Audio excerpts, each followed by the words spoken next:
Welcome guys. आज हम murder mystery movie को एक्सप्लेन करने वाले हैं जो काफी इंटरेस्टिंग होने वाली है, तो वीडियो को एंड तक जरूर देखिएगा। मूवी की शुरुआत में हमें न्यूयॉर्क सिटी के दो पुलिस ऑफिसर्स दिखाए जाते हैं। इनमें व्हाइट शर्ट में पुलिस वाले का नाम निकलस होता है जो हाल ही में अपने डिटेक्टिव के एग्जाम में फेल हो गया है, और दूसरे पुलिस वाले का नाम जिमी होता है।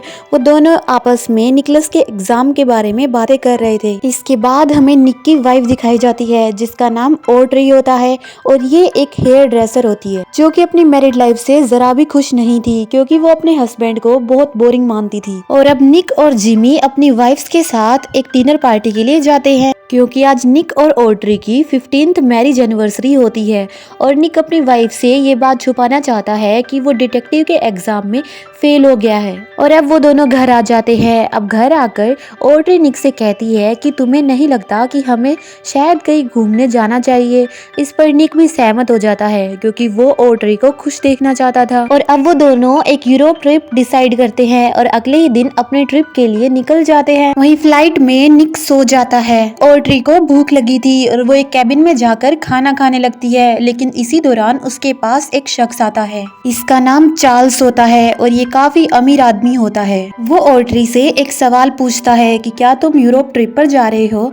ऑड्री हाँ बोलती है और इसी के साथ उन दोनों में बातचीत शुरू हो जाती है। चार्ल्स ऑड्री से कहता है कि मेरी फियोंसे ने मुझे छोड़कर मेरे अंकल से शादी कर ली है, वो भी सिर्फ पैसों के लिए। जब ऑड्री को पता चलता है कि चार्ल्स के अंकल का नाम वेलकम है जो कि यूरोप का जाना माना करोड़पति है, तो वो शॉक्ड रह जाती है। इसी बीच चार्ल्स ऑड्री से ये बताता है कि मैं मेरे अंकल की याच पार्टी के लिए जा रहा हूँ, अगर तुम भी चलना चाहती हो तो तुम मेरे साथ चल सकती हो। इसी दौरान वहाँ निक भी आ जाता है जो उन दोनों को बातें करते हुए देखकर जेलस फील करता है। और तभी ऑड्री निक को वेलकम की याच पार्टी के बारे में बताती है, लेकिन निक जाना नहीं चाहता, लेकिन फिर भी वो ऑड्री की खुशी के लिए हाँ बोल देता है। और कुछ ही देर में इनका प्लेन स्पेन पहुंच जाता है जहां से चार्ल्स उन्हें वेलकम की याच पार्टी के लिए लेकर जाता है जो एक याच में होने वाली थी। यहाँ पहुंचकर हमें सबसे पहले सूजी दिखाई जाती है जो कि चार्ल्स की एक्स फियोंसे थी और अब वेलकम की वाइफ थी। और इसके बाद हमें चार्ल्स के अंकल का लड़का दिखाया जाता है जिसका नाम टोबी था और जो अब सूजी का स्टेप सन था। तभी ऑड्री और निक बातें करते हैं कि 23 साल की सूजी ने 70 साल के वेलकम के साथ शादी कर ली है सिर्फ पैसों के लिए। ऐसा भला कौन कर सकता है। इसके बाद याच पार्टी में एंट्री होती है ओलिंगा की जो कि वेलकम का बहुत अच्छा दोस्त होता है, और ये पार्टी में अपने बॉडीगार्ड के साथ आया था जिसका नाम सार्जी होता है। इन सभी के पहुंचने के बाद वो याच वहां से निकल जाता है और पार्टी शुरू हो जाती है। इसी के साथ वो याच भी मेडिटेरियन सी में पहुंच जाता है, और तभी पार्टी में एंट्री होती है वेलकम की जो कि अपनी वाइफ के साथ पार्टी में आया था। लेकिन पार्टी में आते ही वेलकम कुछ वर्ड्स बोलता है। वो कहता है कि मैं तुम में से किसी को भी अपनी जायदाद नहीं देने वाला क्योंकि तुम्हें मुझसे कोई मतलब नहीं है, तुम्हें सिर्फ मेरे पैसों से मतलब है। और इसी के साथ मैं अपनी सारी जायदाद आज अपनी वाइफ के नाम करने वाला हूँ जिसका नाम है सूजी। ये सुनकर सब शॉक्ड हो जाते हैं और ग्रेस पार्टी हॉल से बाहर चली जाती है। अब वेलकम अपनी नई वसीयत पर साइन करने लगता है, लेकिन तभी वहाँ की लाइट चली जाती है। और जब लाइट वापस आती है तो हम देखते हैं कि वेलकम को किसी ने मार डाला है। तभी ऑड्री कहती है कि मेरे हस्बैंड डिटेक्टिव है जो कि इस केस की छानबीन करेंगे, क्योंकि वो नहीं जानती थी कि निक डिटेक्टिव के एग्जाम में फेल हो चुका है।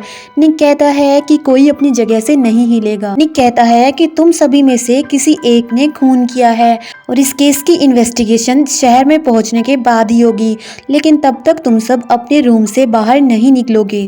और पार्टी हॉल को भी लॉक कर दिया जाता है। फिर रात को ऑड्री को सोते समय गोली चलने की आवाज आती है।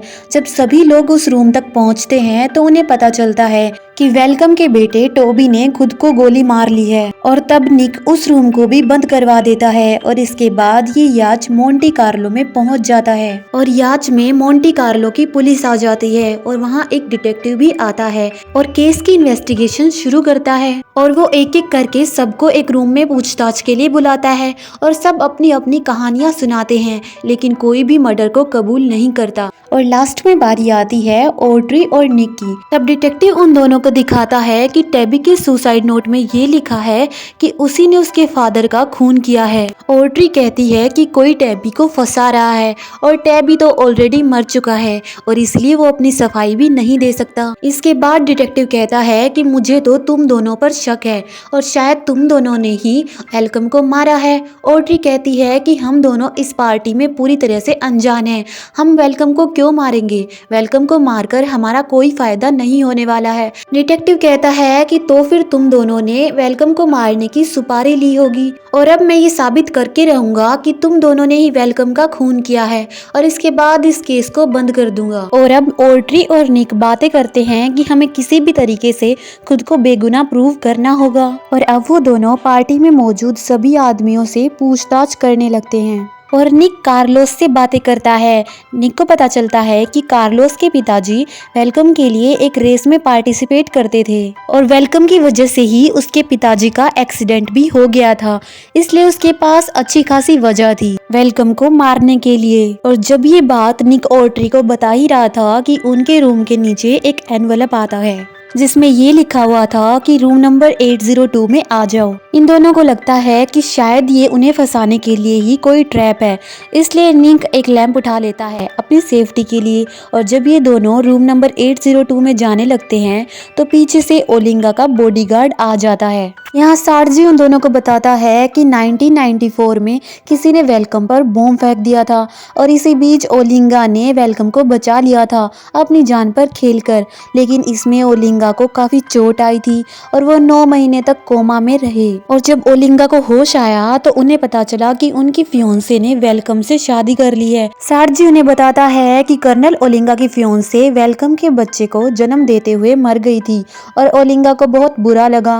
और इसके बाद ओलिंगा ने एक रात मुझसे पूछा कि अगर मैं वेलकम को मारना चाहूँ तो कैसे मार सकता हूँ। इस पर मैंने उन्हें सुझाव भी दिया कि वेलकम को ऐसी जगह पर मारा जाना चाहिए जहाँ पर काफी लोग हो, जिससे किसी को भी तुम पे शक ना हो। इसी दौरान उन्हें बाहर से कुछ अजीब आवाजें आती हैं। सार्जी उन दोनों को एक अलमीरा में बंद कर देता है और उन्हें कहता है कि जब तक मैं तुम्हें ना बुलाऊं तुम बाहर मत आना, तुम्हारी जान को खतरा है।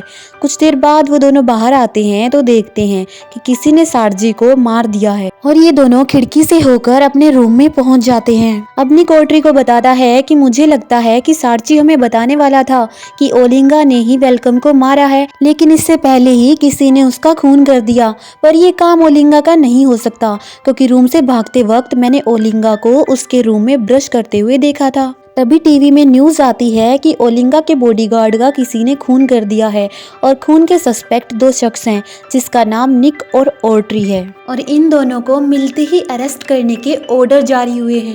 तभी ऑड्री को न्यूज से ये भी पता चल जाता है कि निक कोई डिटेक्टिव नहीं है बल्कि वो एग्जाम में फेल हो गया था, जिससे ऑड्री उससे काफी ज्यादा नाराज हो जाती है। अब चार्ल्स ऑड्री के पास आता है और उसे कहता है कि तुम इस सब में मेरी वजह से पड़ी हो, इसलिए मैं ही तुम्हें इन सब से निकालूंगा। वो ऑड्री को अपनी गाड़ी में बैठाता है और मोंटी कार्लो से भगाकर इटली पहुंचा देता है। और यहाँ पर वेलकम की पुरानी विल पढ़ी जानी थी क्योंकि नई विल पर साइन करने से पहले ही वेलकम की मौत हो गई थी। लेकिन वहाँ चार्ल्स गाड़ी से उतरकर कहीं जाने लगता है। तब ऑड्री उसका पीछा करती है मगर रास्ते में उसकी मुलाकात निक से हो जाती है जो कि सूजी का पीछा करते हुए यहाँ तक पहुँचा था और वो दोनों समझ जाते हैं कि चार्ल्स और सूजी यहाँ मिलने वाले हैं और शायद वो कोई नई प्लानिंग कर रहे हो। और इसी दौरान इन पर कोई फायरिंग करना शुरू कर देता है जिससे बचते बचाते ये बाहर आते हैं और बाहर आते ही इन्हें सूजी दिखाई पड़ती है जो कि भीड़ में गायब हो जाती है। और जब ये भीड़ में उसे ढूंढ रहे थे तो इन्हें वहाँ कार्लोस मिल जाता है और वो भी इन दोनों के साथ मिलकर सूजी को ढूंढने लगता है।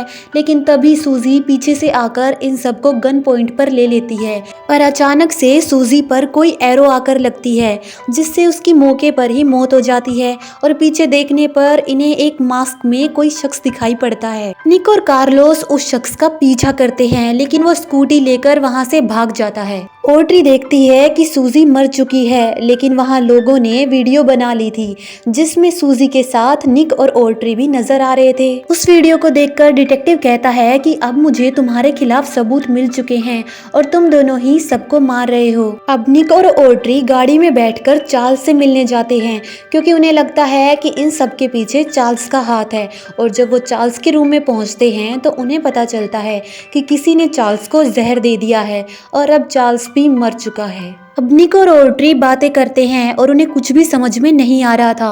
वहीं अगले दिन निक और ऑड्री तैयार होकर उस हॉल में जाते हैं जहां याच पार्टी में बचे हुए सभी लोग मौजूद होते हैं। यहाँ वो दोनों उन सब से कहते हैं कि हमने इस केस को सोल्व कर लिया है और तभी वहाँ पुलिस भी पहुँच जाती है। अब यहाँ निक उन सबको बताता है कि वेलकम सबसे पहले मरने वाला आदमी था और सबको लगा कि टोबी ने वेलकम को मारा है, लेकिन टोबी भी मारा गया। इसके बाद सार्जी ने बताया कि ओलिंगा ने ही वेलकम को मारा है, लेकिन तभी सार्जी को भी किसी ने मार दिया और जब सार्जी की मौत हुई तो हमने ओलिंगा को उसके रूम में ब्रश करते हुए देखा था। इसका मतलब ये है कि ओलिंगा ने सार्जी का खून नहीं किया था, यानी खूनी कोई और है। और हमने आज ही पढ़ा है कि फ्रेंच लॉ के मुताबिक मरने वाले की वसीयत उसके बच्चों में बराबर बट जाएगी, लेकिन वेलकम का बेटा टोबी तो मारा गया। इसका मतलब ये है कि वेलकम की मौत से किसी को तो फायदा होने वाला है। और सार्जी ने हमें बताया था कि ओलिंगा की फियोंसे वेलकम के बच्चे को जन्म देते वक्त मर गई थी और सभी एविडेंसेस के मुताबिक वेलकम के 2 बेटे थे, एक का नाम टोबी था और दूसरा मेडेलिन का बच्चा, जिसको जन्म देते वक्त मेडेलिन मर गई थी। और हमने फ्रांस से दोनों के डेथ सर्टिफिकेट निकलवाए हैं, लेकिन उनमें मेडेलिन का डेथ सर्टिफिकेट तो था लेकिन उसके बच्चे का डेथ सर्टिफिकेट नहीं था। इसका मतलब ये है कि मेडेलिन का बच्चा जिंदा है। तो फिर वेलकम ने उसे अपनाया क्यों नहीं? इसके पीछे का रीजन ये था कि वेलकम को हमेशा से ही लड़के पसंद थे। वो अपने वंश को आगे बढ़ाने के लिए लड़का चाहता था, लेकिन शायद मेडेलिन को उस रात बच्ची हुई थी, इसलिए वेलकम ने उसे नहीं अपनाया, जो कि आज भी जिंदा है। इसी बीच निक ग्रेस की ओर इशारा करते हुए उससे पूछता है कि मैंने पूरी कहानी सही सुनाई है ना? ग्रेस थोड़ी हिचकिचा जाती है और यहाँ निक उन सबको बताता है कि ग्रेस ही वेलकम की बेटी है, जो कि वेलकम की जायदाद को हथियाना चाहती है। पर अपने डिफेंस में ग्रेस उन्हें कहती है कि मैं वेलकम की मौत के वक्त वहाँ थी ही नहीं।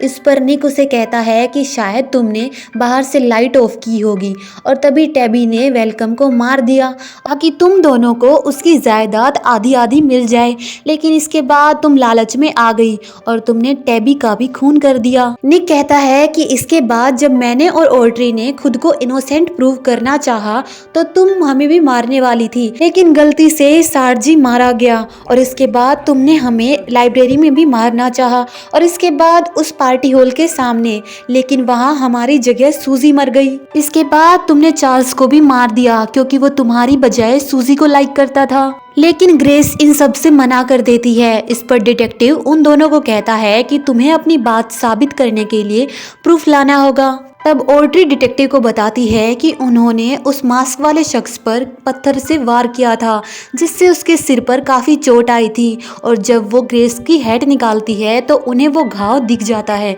जिससे डिटेक्टिव समझ जाता है कि ग्रेस ही वो औरत है जिसने सबको मारा है और ग्रेस को अरेस्ट कर लिया जाता है। इसके बाद ये भी पता चलता है कि ग्रेस के साथ उसका एक साथी भी था जिसका नाम था कार्लोस, जो ग्रेस के साथ मिलकर इन सारे मर्डर्स को अंजाम दे रहा था क्योंकि वेलकम की वजह से उसके पापा मारे गए थे। और फाइनली डिटेक्टिव निक और ऑड्री को थैंक्स बोलता है क्योंकि उन्हीं की वजह से ये केस सोल्व हो पाया है। और डिटेक्टिव निक से वादा करता है कि वो न्यूयॉर्क में सिफारिश करेगा कि निक को डिटेक्टिव बना दिया जाए क्योंकि वो अपना काम बखूबी जानता है। और इसके साथ इस मूवी की एंडिंग हो जाती है। अगर आपको वीडियो पसंद आई हो तो इसे लाइक और शेयर जरूर करना। Thank you for watching.